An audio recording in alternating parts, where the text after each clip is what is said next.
Assalamualaikum YouTube, selamat datang kembali di channel saya. Ya kan, hari ini saya akan melanjutkan mengenai ulasan atau review handphone Sony Xperia X Compact. Ini sebenarnya hanya sekedar untuk pelengkap kan ya, karena handphone ini saya dapatkan dalam kondisi minus. Untuk agan-agan yang belum tahu, jadi handphone ini saya dapatkan kondisi minus kan. Saya dapatkan ini seharga 600.000. Minusnya apa? Minusnya adalah dia tidak bisa membaca kartu. Jadi sudah saya coba utak-atik ya, baik itu software maupun ganti semua kartu ya. Ternyata hasilnya tetap nihil kan. Jadi dengan kata lain memang ini adalah handphone yang bermasalah pada slot kartunya. Hanya saja saya tidak ingin menservis ya, jadi saya gunakan ini sebagai HP kedua. Jadi biasanya saya gunakan ya kalau saya sedang bepergian kemudian membutuhkan dokumentasi. Nah ini saya pakai sebagai cadangan kan. Dan juga sesekali saya gunakan untuk bermain game atau kalau malam ya sebelum tidur saya pakai untuk browsing sebentar dan juga sebagai alarm kan. Itu ya. Jadi handphone ini menurut saya cukup mempunyai daya tarik kan. Jadi kalau agan-agan cek di e-commerce ya seperti Bukalapak, Tokopedia atau Shopee, ini yang normal dijual di angka 800 sampai 900 ribuan. Dan menurut saya ini cukup menarik ya untuk diulas. Oke, langsung saja kita bahas. Yang pertama ini adalah user interface-nya kan. Jadi setelah saya beli kemarin ya, sudah agak lama itu kan, 2 bulan atau 1 bulan yang lalu ya. Ini mendapatkan beberapa kali update dan update terakhirnya ini yang saya dapatkan mana ya? Nah ini ya, versi Androidnya adalah 8.0 atau Oreo kan ya. Dan security patch-nya 1 Oktober 2018. Ini saya coba untuk mengecek ya secara berkala. Ini ternyata masih belum ada update software. Saya tidak tahu apakah ini update terakhir ya. Setelah ini tidak disokong lagi oleh Sony ya. Mengingat Sony ini banyak berita yang mengatakan sedang mengalami keterpurukan. Jadi banyak cabang-cabang Sony ya. Setelah di Indonesia ini hengkang, menyusul di Sony Singapura itu juga hengkang kan. Jadi ya semoga saja Sony bisa bangkit dari keterpurukan ini, karena saya salah satu penggemar handphone Sony juga kan. Kemudian nah ini ya yang menarik lagi. Oh ya, ini saya pakaikan case kan ya. Ini saya lepas saja. Ini yang saya suka dari handphone ini sebenarnya adalah bentuknya yang compact.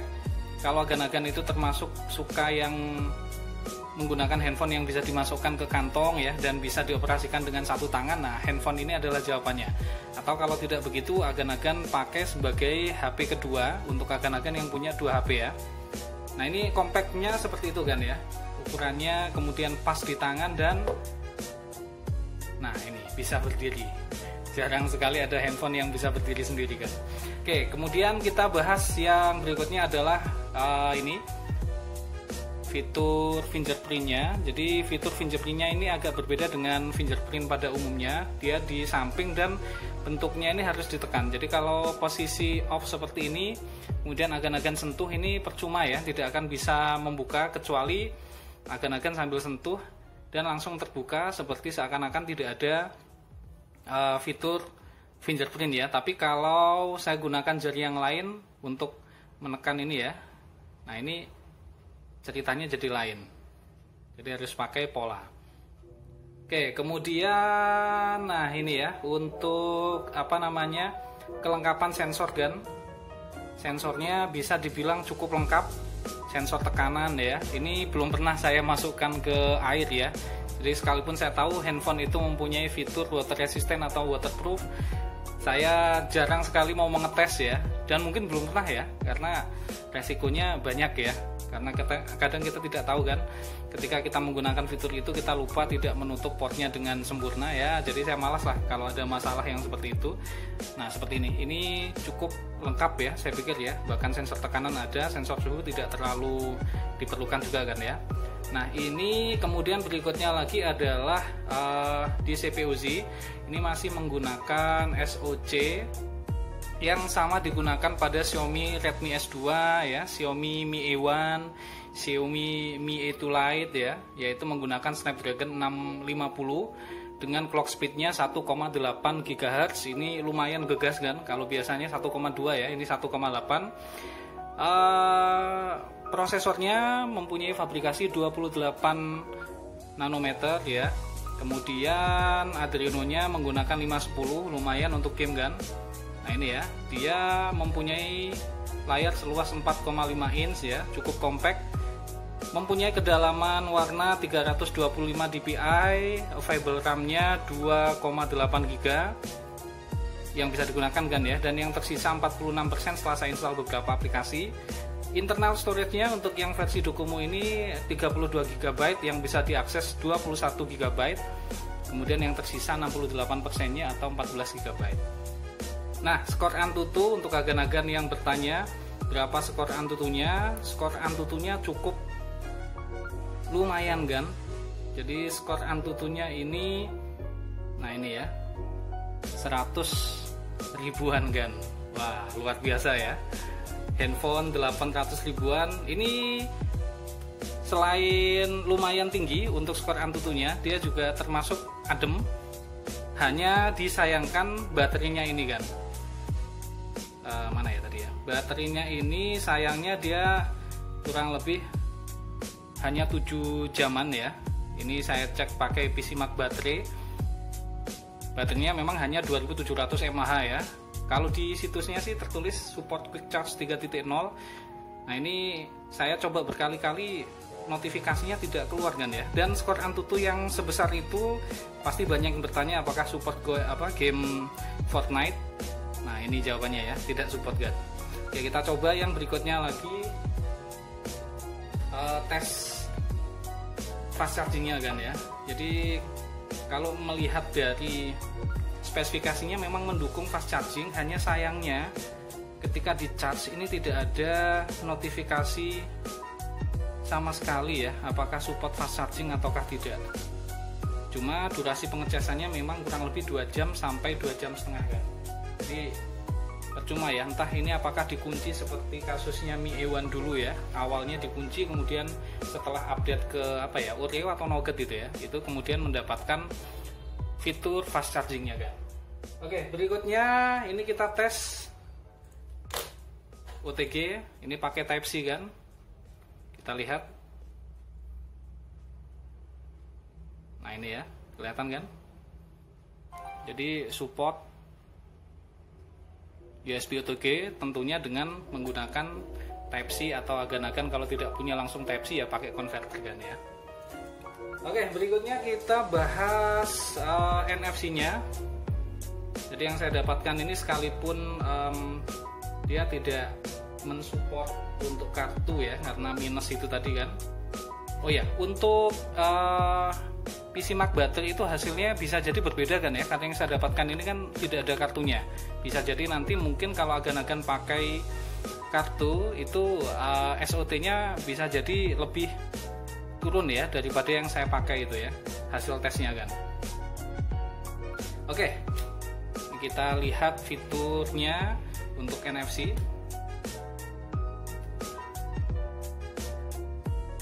Oke, terbaca kan ya. Ini oke, saya ulang lagi. Ya, 0 rupiah kan. Jadi terbaca kan ya, tidak usah fokus ke saldonya ya, yang penting ini sudah support NFC kan. Oke, berikutnya apa ya? Oke, kita bahas kameranya kan. Jadi kameranya ini ada beberapa fitur ya. Ada yang fitur, nah ini bisa agan-agan lihat ya, otomatis superior. Kemudian ada mode manual. Untuk mode manualnya juga lumayan lengkap ya. Ada ISO, white balance ya. Kemudian manual fokus.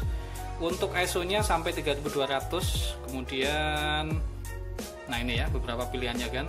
Nah ini ada juga beberapa fitur andalan Sony kalau agan-agan suka mengutak-ngatik Sony ya. Jadi ada beberapa itu yang kalau pakai mode otomatis superior ini kan. Oh ini yang di video ya. Ini ada beberapa efek emoji kan. Misal efek dinosaurus ya. Ini kalau agan-agan suka mainan, nah seperti ini ya. Ini untuk ya fitur gimmick ya. Oke, untuk perekaman videonya sendiri ya, ini sudah support sampai Full HD 60 frame per second. Ini mentok kan ya, belum support 4K. Kemudian untuk kamera, mode kameranya sendiri dia support sampai 23 megapiksel ya kan. Oke, kemudian kita bahas yang bagian kamera depan. Kamera depannya ini kalau agan-agan perhatikan, untuk fitur fotonya mentok di 5 megapiksel, sedangkan untuk yang videonya ini kan ya sama ya, Full HD, cuma tidak ada keterangan apakah frame per secondnya 30 ataukah 60. Oke, selanjutnya apa ya? Oke, kita cek untuk PUBG Mobile. Oh ya, kelewatan kan ya. Untuk hasil fotonya, silakan agan-agan lihat video berikut.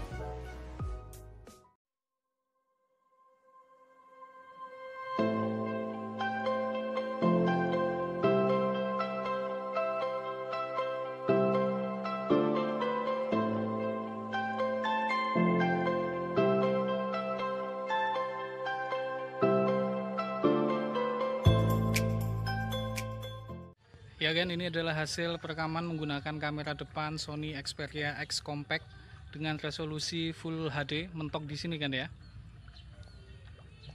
Silakan agan-agan nilai sendiri saturasinya seperti apa hasilnya. Kita coba kalau sambil jalan seberapa parah goncangannya kan.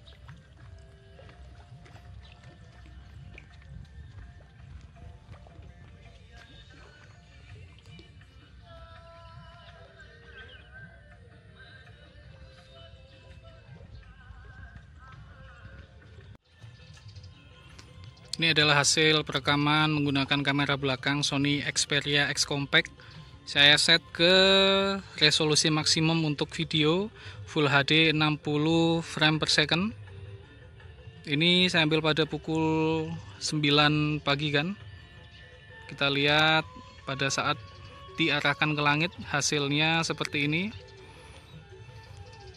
Kalau dari penampil di LCD kelihatannya cukup lumayan kan. Oke, kita coba sambil jalan. Kelihatannya stabil juga kan ini ya. Oke, kita coba shoot sambil memfokuskan pada objek di depan.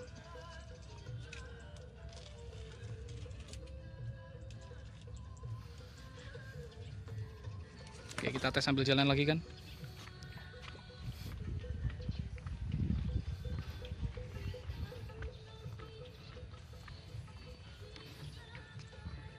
Kita coba ke tempat yang agak teduh. Kemudian kita lihat fokusnya.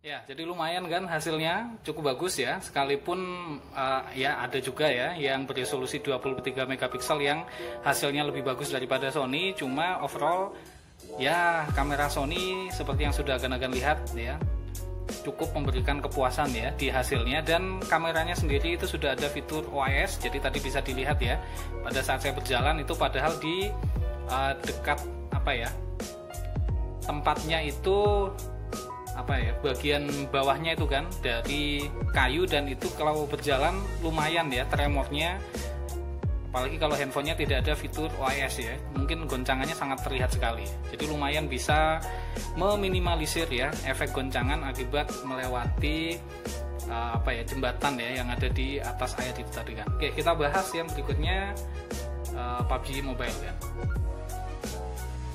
Ini tentunya saya pakai wifi kan ya. Oh, masih mengunduh. Saya loncati dulu, nanti langsung kita menuju ke gamenya kalau sudah siapkan. Ya kan, untuk pengaturan PUBG sendiri ya, ini bisa agan-agan lihat, dia hanya bisa sampai mid, tidak bisa ke HD. ya lumayan ya, sekalipun mid dengan skor yang seperti itu, dan tentunya dengan suhu yang tetap terjaga dibandingkan Snapdragon 820.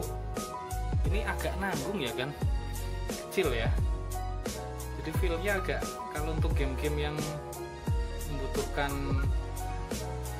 penampil yang luas ini agak canggung ya. Cuma memang enaknya kita bisa menjangkau seluruh area layar ini dengan cukup satu tangan dan tidak perlu jauh-jauh ya.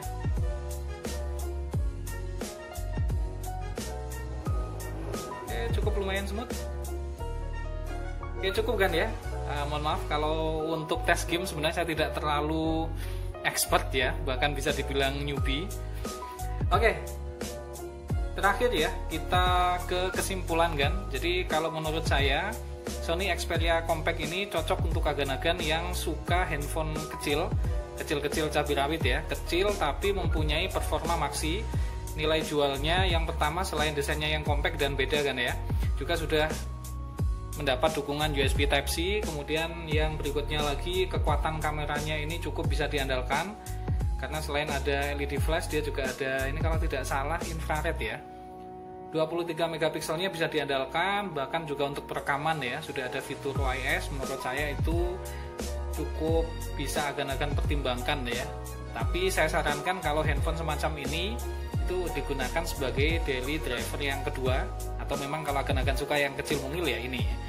Nah ini juga yang menurut saya sudah mulai banyak ditinggalkan handphone sekarang adalah adanya ini ya kan, dedicated untuk, kelihatan nggak ini kan?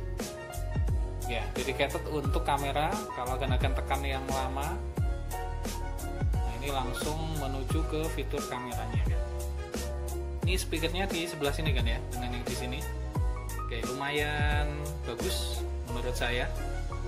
Jadi sangat saya rekomendasikan ya. Dan ini ya lumayan ya untuk prosesor Snapdragon 650, sekalipun fabrikasinya masih 28 nanometer ya. Ini untuk kekuatan daya pada saat digunakan ya, bisa dibilang awet kan. Kalau menurut agan-agan sendiri bagaimana? Tulis di kolom komentar kan ya. Dan mungkin untuk video review Sony Xperia X Compact ini cukup sampai di sini kan. Sebelum saya tutup, jangan lupa untuk like, share, dan subscribe channel ini supaya saya lebih semangat membuat konten-konten seperti ini di masa yang akan datang dan seterusnya seperti itu kan. Oke, terima kasih kan sudah menonton. Sampai jumpa lagi. Bye-bye kan. Assalamualaikum.